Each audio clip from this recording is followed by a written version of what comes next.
good to go, Carl? All right. Well, Michael, you just said you haven't read his resume, but I got a little info here. Okay. So, Dr., not Mr., Dr. Mike Ewton here and I today prefer with Mike, us. by the way. You prefer Mike? Well, we're going to kick this off. We're going to do the title correct. So you're a doctor. Let's embrace it. All right. You are the superintendent for Whitfield County Schools, district level administrator for a minute now, 18 years. Just starting my 19th. That is a long time. It is. It is. So The hot button topic of the day is the property tax assessment that just went out to all of Whitfield County. Right. And so everybody is certainly paying attention to what the county's going to do as far as millage rate, what school's going to do as far as millage rate. I know as a superintendent, you don't set the millage rate. That's correct. So tell us just from the superintendent's perspective of what just happened over the last week or so. How do you feel about the property tax assessments and what does the school do with that? We've heard the same thing. I've seen the same thing personally in my tax bill. We are waiting on the tax assessor's office to get that digest information. So once we know exactly what it looks like, we can compare that to what we've just finished in our budget, our proposed budget for the next year. And then the board will have those discussions about what to do next. So I can't speak for the board, but I can tell you that they're well aware of the situation, and we're waiting on some data to make sure. We don't like to make commitments based off of, the anecdotes. We all know that the tax assessments have went up. We need to know what the real numbers are. Facebook has informed me consistently. Yes. Yes. So you guys have the approved budget for the 2022-2023 school year, I guess. Yes. Our fiscal year starts July 1st. Ah, there we go. Okay. And so sometimes we're flying blind on these kinds of things. We go with what we think the tax assessments may come in, but we have to, by law, have our budget in by the end of June for the new fiscal year.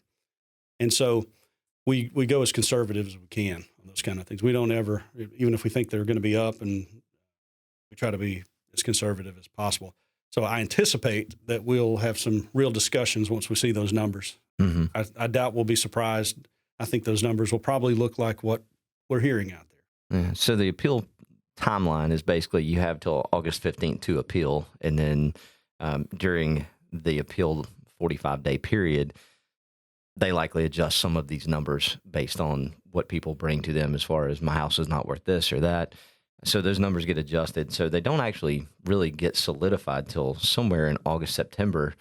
So you really will be looking at that number for your next calendar year. Like you're not even thinking about it for this calendar year, right?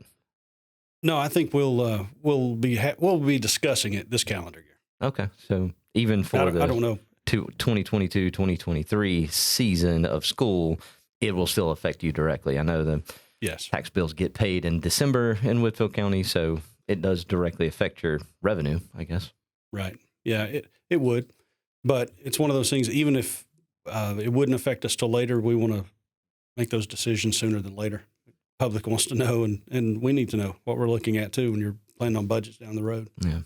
I will go on record here and say that of all the assessments I've seen, I've probably seen 40 or 50 at this point. Clients have asked me to help them understand what their true value is. Of all the assessments I've looked at so far, the county actually did pretty good. I know there's a lot of shock in how much it increased, but as far as what today's fair market value is, the county's pretty close. I don't feel like the county is being egregious in what they're saying that the value of your house is. I think people misunderstood what their homes were worth. I really think the homes are worth more than people thought they were. If they're not tracking the market, they probably... Yeah, Corey and I know because we do this every Sure. day, but if you're a teacher at Brookwood or a teacher at New Hope Elementary, you probably don't look at this stuff every day. Unless you've been in the market. And now my wife she tracks real estate like crazy. She knows everything in the neighborhood that's selling or what they're asking for. Yeah. But she's the anomaly for that. But I know for my tax bill, looking at it and judging from what the others I've heard of in the area, I think we're probably on track. Yeah. And I'm on one hand, I'm grateful because, hey, I have more equity in my home than I thought I did. It is a double-edged sword. You're like, yes, I'd love to get that price if I sold. That's right. But here's the tax implication. There's the other side. Sure. Well, if your wife needs a job, we would certainly interview her and love to bring her on. She would probably love that. Yeah. No, I think too, something I've been thinking about lately is the public response to the tax situation is reminding me very much of the interest rate response. How, they went up, but they're still historically low. You're just responding to the fact that it was really low for a while. Yeah, it's probably important to point out right now, too, that the board, the school board, and the county commissioners have the opportunity to roll back the millage rate to help adjust some of this cost. So when you get that dollar amount and you look down at the bottom of the page, you're like, oh no, I'm going to have to pay this in taxes. At the moment, yes, but they're going to roll back the millage rate. They've talked about it already. They plan to roll it back some. It may not go back to what it was before, but let's give them a chance to work and do their jobs. And then at that point, we can get up in arms if we feel like it's inappropriate. But I feel like it's probably going to be a very appropriate number by the time we get to actually paying that tax in December. Well, our board, school board, has not met since these came out. So, but talking with individuals, I can tell you that they take it very seriously. I have faith in them that they will. Jamie Johnson is on the school board. He's a friend of mine. So I know that Jamie will consider it for sure. He will put all the consideration in it he needs to. No doubt about it.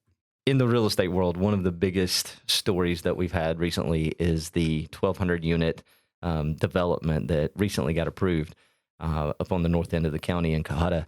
So 1,200 houses would be a lot. Obviously, that's a longer project. It's not all going to happen tomorrow or this year. From what I've heard, it's a 6 to 10 year plan. But what does that look like for the school system when you hear 1,200 homes in one elementary school district? Yeah, well, especially for our school system, that's highly unusual to have that kind of growth at one time. Looking at district-wide, over the last 10 years, we have lost about 1,000 students. We went from around 13,500 to mid-12,000 right now. That's the entire school system. So we have some capacity within the district. What I would anticipate is, to begin with, we would be able to absorb some of those students right there at Cohutta. So depending on how many kids move into that development, and if they're coming from out of the county, they're not moving intra-county from one place to another, we can absorb a fair amount right there at Cohutta. But really, you're looking at redistricting would be our next move. And that'd be down the road. But that's what we would look at before we're really looking at new facilities. So it's kind of because Cohutta's a small school. It is. But we look at the district-wide capacity. And right now, I think we'd be able to hold our own as a school system without new construction. But we don't know how long that might last. You bring up another good point. It's hard for me to believe as a real estate agent how we lost students over the last decade. Now, I heard that number, I don't know, maybe 6 months ago, and I thought, man, that seems so weird to me because it feels like there's more population here. We've created jobs. All those jobs are getting filled. Corey and I are constantly showing buyers that are from out of the market. He showed 2 today that were from out of the market that are moving here. So it's hard to envision that we lost 1,000 students or whatever the number was, and yet it feels like we're growing in population. How does that reconcile? Well, one consideration is birth rates are a lot lower. So kids showing up for kindergarten, it's a different rate than it looked like a decade ago. Interesting. So that trickles through. But also, generally, people are having fewer children. That goes with the birth rate part. Anecdotally, millennials are having either no children or fewer than their parents and grandparents did. So, we believe that's a big part of it. So far. Let's keep it that way. Speaking for myself. Speaking as the millennial in the room. Yeah, that's interesting. I did not think about the lower birth rate affecting our local school system by that much of a difference. Like, that is surprising to me. Yeah, and I don't know if that accounts for all of it, but I know that is certainly something to think about. Yeah. I'm glad you asked that, because when I heard you say that, I thought that I just heard it wrong. Like the numbers being opposite of what I would have expected. Would have expected more. Yeah. Because like you said, it feels like, from my small, granted, point of view, that there are just more people coming from out of area here. So, well, and there was another theory that's been discussed a lot, and I don't really have data to support it. I don't know for sure. But with the economic downturn, 2008, 2010, we know what happened with industry. Mm-hmm. And some people left. Some people, with automation, some of those jobs, specific jobs, didn't come back. Mm-hmm. So, maybe that had an impact in it too. I didn't think about the fact that we are looking at that 10-year difference, and that shortly after that census was taken, before we had some exodus happen because of the lack of jobs in our area in 2011, 12, and 13, started kind of coming back in 14. So I didn't think about the fact that we probably did lose some early in the decade, and then later in the decade, it might have started coming back, and it was just a skewed number because of that exodus that happened in the early years. Something we should look at. Yeah. All right, I've got more, but I'm just going to hold those off for part 2. Yeah, for the 2.0 meeting with Whitfield County. You go ahead. That's fair. What's the closing question you have? Well, yeah, it's a perfect transition too. So we're kind of talking about population, people coming into the area. Michael and I work with folks who often ask, where's the good schools at? They bringing their kids over here. They don't know. We inform them. So if someone is moving over here, they want to know why Whitfield County is this awesome school system. What would we need to tell them? Give us the sales pitch. All right. Well, it's the sales pitch, but it is true. Our district, we provide all services that a public school has to do. And the beautiful thing about public school is also the most challenging thing is that we have to serve every student that comes through the door, regardless of disability or if they're the future valedictorian and star athlete. We do that, and it's part of what we do, but we do it well. And from special education, special needs students, all the way through to those enrichment programs for gifted kids. We have the right people in place doing the right things, differentiating for kids. And when I talk about One Whitfield, that is the culture. That is the culture that we insist on, and that I mentioned, I protect that culture. Whether you're a teacher right there with the students all day or your other support staff, everybody has to know their mission and has to understand how they participate. I'm an easygoing guy, but one phrase I do not tolerate is "I'm just a." I'm just a bus driver. I'm just a whatever. Right. I don't want to hear that because, number one, you're a professional or we wouldn't pay you to be here. And we need you here because of what you do for kids. It's not just a logistical thing like hauling a product.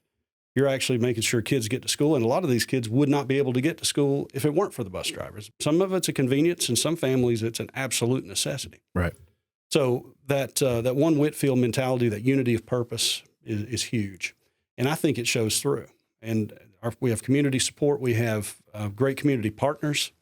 Our examples of that during the summer, our literacy programs with Dalton State College, with United Way, with our Education Foundation, the innovative teaching grants. I think we have some of the best teachers anywhere, but especially in the area. And we have teachers that, through any organization our size, you're going to have some people that leave, and some people leave because they relocate and go somewhere else. The husband, wife got a job and they move away. Mm-hmm. Some people just go to a different district, and a good number of those people come back to us. And I think that says a lot. I really do. I think it says a lot because when you have happy employees, happy educators, it translates. It translates well. Right. And the other thing I would say that I would encourage you guys in the real estate world to do is when people come in, let them come visit. If they're zoned for a certain school and they're thinking, well, I don't know, I've heard this, go visit. Go see the principal, do the tour, go see because, you can judge anything off of quantitative data, which data is important. Test scores and all those things matter. Not everything, though. But they're not everything. They're really not everything. And when you get there and see the good things that are happening in our schools, in all of our schools, I think that makes all the difference. And so that's what I would encourage anybody from the outside or inside, and I'd like to invite you guys to come out and see some of the things going on. I think it would be a time well spent for you. Yeah, I was just thinking that I would love to tour a couple of schools. I mean, I graduated from Southeast Whitfield, so I'm a Whitfield County product myself. But yeah, I would love to see, like, New Hope didn't exist when I was in school. Right. So, I'd love to go see it and kind of tour it, meet the principals. It would certainly help us sell the county as we are working with all these people coming into town. So I think it would be a great idea. I think that is a field trip we need to take. Absolutely. For sure. Yeah. Love to host you. Yeah. Awesome idea. And so, Mike, thank you so much for coming in. I think we learned a lot today about Whitfield County Schools. I feel like our kids are in good hands at Whitfield County Schools. So yeah, I'm really excited. Well, thank you. Yeah, and they're lucky to have you. 18 years of experience. You've done it all. You're the man. I appreciate that. Yes, sir. Thanks for coming. We will sign off.